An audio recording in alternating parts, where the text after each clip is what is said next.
In this video, we're going to go over some of our features and installation of our all aluminum inspection covers for the S30 chassis, 240, 260, 280Z. These are available from Skillard.com and are available, as you can see here, in raw aluminum as well as black powder coat. The raw aluminum is great if you wanted to color match them to your car, and if you didn't want to mess around with painting it or you like the contrast of black inspection covers, that's where the black powder coating option comes in. So we'll take a little bit closer look at the inspection cover. You can see that this style is louvered. It's a great option for people that are looking to reduce under-engine engine bay temperatures and don't necessarily want to cut holes in a 240, 260, or an early 280 hood. You can see here, this is a 77, 78 hood, and it has the cutouts for the hood vents. Some people find actually they need both. And, you know, it's just part of their cooling package that they need. Some people just like the way that they look.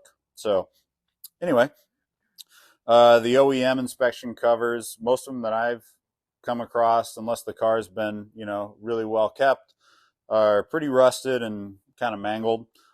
So we have an all aluminum option, which is nice because it's lightweight, strong, and also you don't have to worry about it rusting. So these are all CNC cut and formed, and then you know, we come through and do all the TIG welding. Even comes with a whole new hinge, threaded inserts in here for your clip, as well as mounting it to the chassis. Also have the stop, so that way they open and hit the stop rather than hitting your cowl. So kind of some neat things, as well as the backing plate, so that way if there is flex here, the welds aren't dimpling or fish-eyeing the cosmetic face on the top. So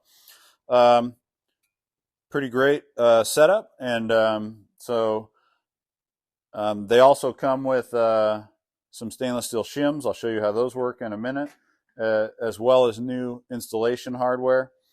One of the things that they do not come with are the OEM clip. You can see I have this one just kind of set on here. On this little flange that we got set off. And so these are some new screws that we come with, but the OEM clip is not included. All the cars I've taken apart, these have always been in pretty good shape. One of the things you'll notice is that these holes are slotted, which is nice.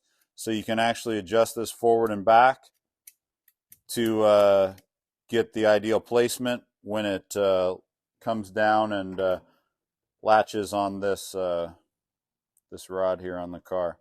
So I'll go ahead and snug these up, and then I'll potentially need to move them as the installation goes on, just to get them in the ideal location.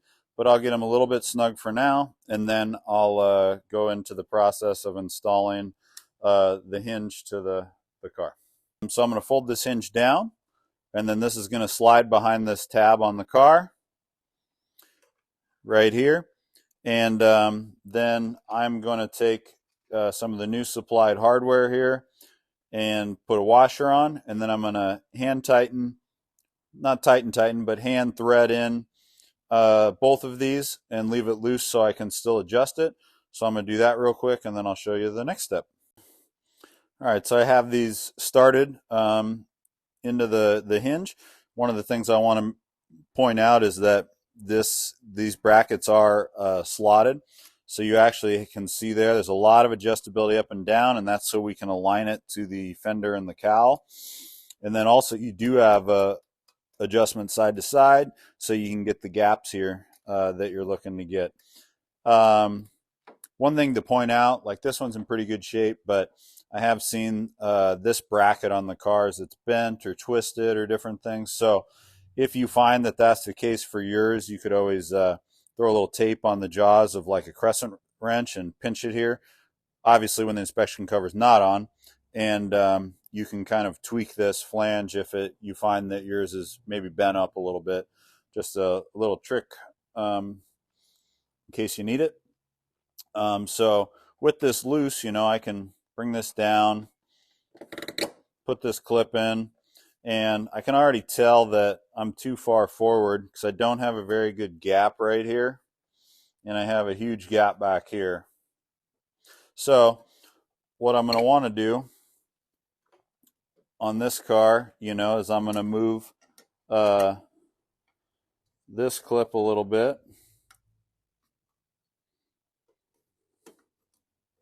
So I can, have it line up. But then also, like I mentioned, we have the stainless shims that are included. And so one of the things about these is because of this bracket, you can't really adjust it forward if this hinge is all the way against here. But with the shims, you can bring it back.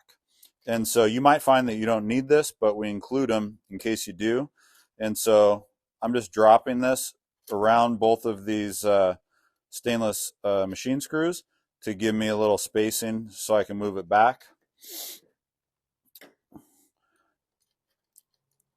And I'm going to tighten these a little bit more by hand, but not all the way tight yet. Kind of just give myself a reference here on how I'm looking. Okay, so now I've made those adjustments and I have a pretty even gap here from the back to the front. This is, not even with the cowl yet. This is low, and that's okay. But what I'm going to then do is start to tighten up.